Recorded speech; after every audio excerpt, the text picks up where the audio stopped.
Assalamualaikum guys, today I'm discussing hypothesis testing about single population mean. Population mean को हम new से denote करते हैं और आज हम इसका प्रोसीजर जो है वो उसको डिस्कस करेंगे। फर्स्ट स्टेप में हमारे पास हाइपोथेसिस में हम वो लिखते हैं जो हमने अज्यूम किया होता है या फिर जो हमारी अजम्पशन होती है, और इसमें हमारे पास एच नोट होता है और एच वन होता है। एच नोट में हमारे पास जो तीन साइंस होते हैं यूज़ होते हैं वो है इक्वल का साइन, ग्रेटर एंड इक्वल का sign and less than and equal का साइन। एंड जो एच वन होता है उसमें हमारे पास जो तीन साइन यूज़ होते हैं वो फर्स्ट साइन है हमारे पास नॉट इक्वल का, फिर हमारे पास ग्रेटर देन का, एंड थर्ड है इसमें हमारे पास लेस देन का। इसमें हमारे 3 पार्टीशंस होती हैं, मीन्स के जो इक्वल और नॉट इक्वल होता है वो उससे हमें पता चलता है कि ये 2 टेल है, और लेस देन इक्वल और नीचे एच नॉट में जब हमारे पास ग्रेटर देन का साइन होगा तो इससे हमें पता चलता है कि हमारे पास राइट टेल है, और ग्रेटर एंड इक्वल जो होता है इससे हमें पता चलता है कि ये लेफ़्ट टेल हमारे पास टेस्ट है।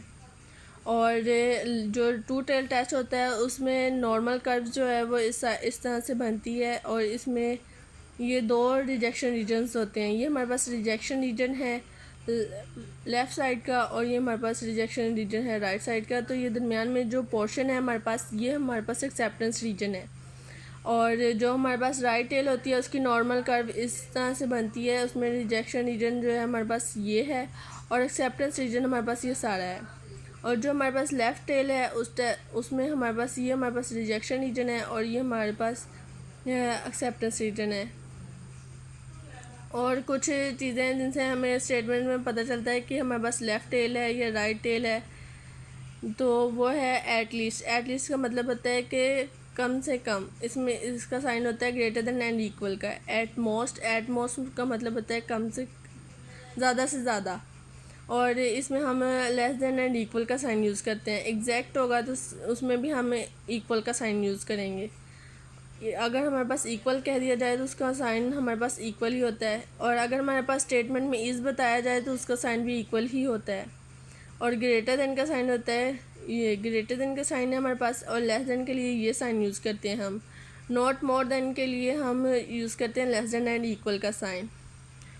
और अगर हमारे पास 2 टेल टेस्ट होगा तो हम उसमें α/2 और 1 माइनस α/2 यूज़ करेंगे रिजेक्शन रीजन में। और अगर हमारे पास राइट टेल होगा तो हम 1 माइनस अल्फ़ा करेंगे रिजेक्शन रीजन में। और अगर हमारे पास लेफ़्ट टेल होगा तो हम उसमें अल्फ़ा अकेला यूज़ करेंगे रिजेक्शन रीजन में। और ये जो मैंने सारी बातें बताई हैं ये हम हाइपोथेसिस में नहीं लिखेंगे। हाइपोथेसिस में हम सिर्फ इतना लिखेंगे कि एच नॉट जो है वो इक्वल है mu is equal to mu naught के, और एच वन में हम ये स्टेटमेंट देंगे कि mu is not equal mu naught. और अगर हमारे पास लेस देन का साइन होगा, लेस देन एंड इक्वल का, तो इसमें हम लिखेंगे कि mu is less than and equal mu naught, and mu is greater than mu naught. और अगर हमारे पास थर्ड कंडीशन होगी उसमें भी सेम यही है कि ग्रेटर का साइन ग्रेटर एंड इक्वल का साइन ऊपर आएगा और लेस देन का साइन नीचे आएगा।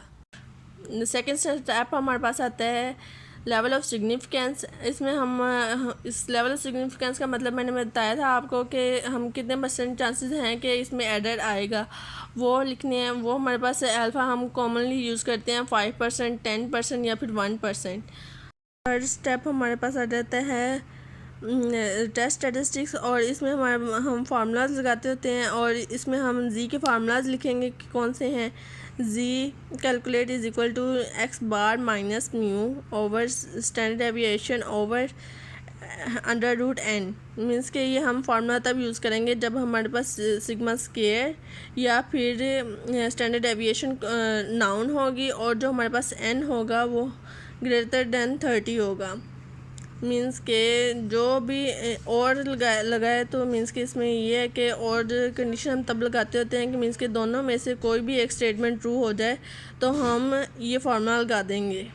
हमारे पास इसका सेकंड फार्मूला है, वो है z calculated is equal x bar minus mu over s and over under root n when standard deviation or sigma are unknown and n is greater than 30 means के ये formula हम तब use करेंगे जब हमारे पास सिग्मा स्केयर और standard deviation unknown होगी और जो n है वो हमारे पास ग्रेटर दैन 30 होगा। और इसमें भी और की कंडीशन लगी है। और की कंडीशन का मतलब यही होता है कि अगर दोनों में से एक भी स्टेटमेंट ट्रू है तो फिर हम इसमें ये फार्मूला लगा सकते हैं, अप्लाई कर सकते हैं। तो जो हमारे पास थर्ड फार्मूला है वो है T calculated is equal to x bar minus mu naught over S over under root N. और ये हम तब यूज़ करेंगे when sigma square and sigma are unknown and N is less than और equal 30। Means के इसमें and की condition आ गई, मीन्स के दोनों स्टेटमेंट ट्रू होंगी तभी हम टी का फार्मूला लगा सकते हैं, अदरवाइज़ हम नहीं लगा सकते। लेकिन जो हमने पीछे दो फार्मूलाज पढ़े हैं उनमें और की कंडीशन आती है, मीन्स के दोनों में से एक भी स्टेटमेंट ट्रू होगी तो हम वो फार्मूला अप्लाई कर सकते हैं, लेकिन इसमें दोनों स्टेटमेंट का ट्रू होना ज़रूरी है। और फोर्थ स्टेप हमारे पास आ जाता है कैलकुलेशन। इसमें जो भी हम फार्मूला लगाते हैं उसमें वैल्यूज़ पुट करके और उसकी सारी कंप्यूटेशन करने को हम कैलकुलेशन स्टेप है कहते हैं।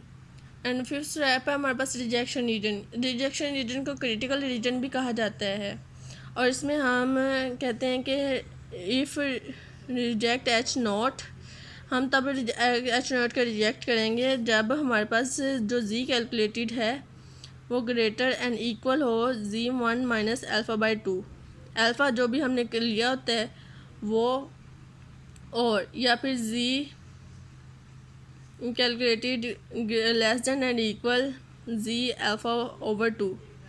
जब हमारे पास ट्रू टेल होगा टेस्ट तो हम उसमें ये फार्मूला लगाएंगे। अगर हमारे पास राइट टेल होगा तो हम ये फार्मूला लगाएंगे 1 माइनस अल्फ़ा वाला, और इस लेफ़्ट टेल होगा तो उसमें हम अल्फ़ा लगाएंगे। ये मैंने आपको हाइपोथेसिस में भी बताया था। और इसी तरह अगर हमारे पास टी टेस्ट होगा तो टी टेस्ट के लिए हम उसके फार्मूला सेम ही है, बस इसमें डिग्री ऑफ फ्रीडम साथ आ जाती है। डिग्री ऑफ फ्रीडम होती है कि 1 माइनस n करना। और इसी तरह हम जो भी हमारा अगर हमारी एच नॉट रिजेक्ट होता होगा या फिर एक्सेप्ट होता होगा H1, तो जो भी इसमें हम डिसाइड करते हैं वो हम कंक्लूजन में बताते हैं कि हमारा जो हाइपोथेसिस है वो रिजेक्ट हो रहा है या एक्सेप्ट हो रहा है। इस जो भी हमारा कंक्लूजन निकलता है, मीन्स के जो भी हमारा रिज़ल्ट आता है वो हम सारा कुछ कंक्लूजन में बताते हैं। अगर आपको मेरी वीडियो अच्छी लगे तो please like share and subscribe my channel.